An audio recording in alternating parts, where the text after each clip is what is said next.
Hello बच्चों, good morning. Class 11th subject biology. आज के इस क्लास में आप लोगों को क्लासिफिकेशन यानी कि वर्गीकरण के विषय में बताने जा रहे हैं। चूंकि हम जानते हैं कि पृथ्वी पर अनेक प्रकार की जातियां पाई जाती हैं, इसके अंतर्गत 1.7 से 1.8 मिलियन जातियां जो है पाई जाती हैं। इतनी जातियों को जो है एक वर्गीकरण के अंतर्गत हम लोग रखते हैं। सभी जातियों के विषय में अध्ययन करने के लिए इसको हम वर्गीकृत कर दिए हैं। तो वर्गीकरण यानी कि क्लासिफिकेशन किसे कहते हैं? तो देखा जाए, जीवों को विभिन्न श्रेणियों में श्रेणीबद्ध करने की क्रिया को वर्गीकरण कहते हैं। जब हम जीवों को विभिन्न श्रेणियों में श्रेणीबद्ध करने की क्रिया को क्या कहते हैं? वर्गीकरण कहते हैं, यानी क्लासिफिकेशन कहते हैं। तो जो वर्गीकरण होता है यानी कि जीवों को जो है 7 वर्गों में रखा गया है। 7 वर्ग में रखा है, जिसको जो है टैक्सोन बोलते हैं। क्या बोलते हैं इसको? टैक्सोन बोलते हैं। अब देखेंगे कि जीवों को जो है किन 7 वर्गों में हम लोग रखे हैं। इसमें सबसे उच्च जाति वाले जो आते हैं, पहला जो है जगत। जगत को इंग्लिश में कहते हैं किंगडम। संघ को कहते हैं फाइलम। तीसरा वर्ग यानी क्लास। चौथा नंबर गण यानी कि ऑर्डर। 5वां नंबर कुल यानी कि फैमिली। 6ठा नंबर वंश यानी कि जीनस। 7वां नंबर जात यानी कि स्पीसीज। जीवों को इन 7 वर्गों में हम लोग रखे हैं, और ये 7 जो वर्ग होते हैं ये क्रमबद्ध होते हैं। जब हम जाति से जगत के तरफ बढ़ते हैं तो जीवों में समानताएं घटने लगती हैं, और जब हम जगत से यानी कि उच्च से निम्न श्रेणी के तरफ आते हैं तो जीवों में समानताएं बढ़ती हैं। और टैक्सोन किसे कहते हैं? तो पौधों व जंतुओं को 7 टैक्सोन में बांटा गया है। टैक्सोन आगे हम लोग पढ़ेंगे। इसमें आप लोग को बता रहे हैं कि 7 वर्ग में जीवों को रखा गया है, वर्गीकृत किया गया है। ये जो है क्रमबद्ध रूप से रखा गया है।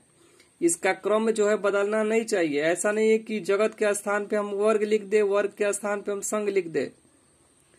ये जो है क्रम से वर्ग दिया गया है। जगत पहले नंबर पे, दूसरे नंबर पे संघ, तीसरे नंबर पे वर्ग, इसके बाद गण, कुल, वंश और जाति के विषय में हम लोग क्या करेंगे? यहाँ पे अध्ययन करेंगे।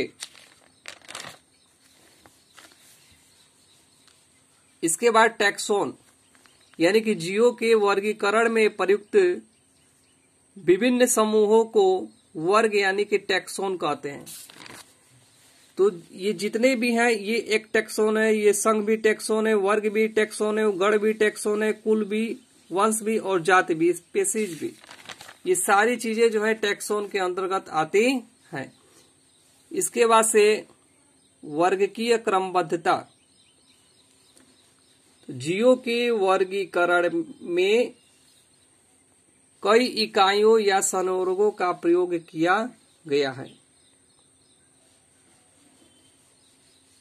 वर्गीकरण की मूल या प्राथमिक इकाई जाति और सर्वोच्च इकाई जगत है। प्राथमिक इकाई जाति को मानते हैं और सर्वोच्च इकाई जो है जगत को मानते हैं। सभी इकाइयों को एक आरोही क्रम या पदानुक्रम में व्यवस्थित किया जाता है। जैसा कि इसमें दिखाया गया है,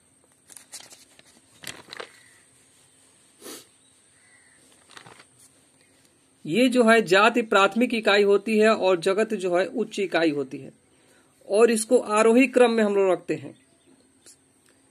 और ये एक पदानुक्रम होता है, यानी कि इसका क्रम जो है समान रहते हैं। जैसे जगत के बाद संघ आएगा, संघ के बाद वर्ग आएंगे, वर्ग के बाद गण आते हैं, गण के बाद कुल आते हैं, कुल के बाद वंश, वंश के बाद जाति। यानी कि इसका जो पदानुक्रम होता है यानी कि ये क्रम से होते हैं।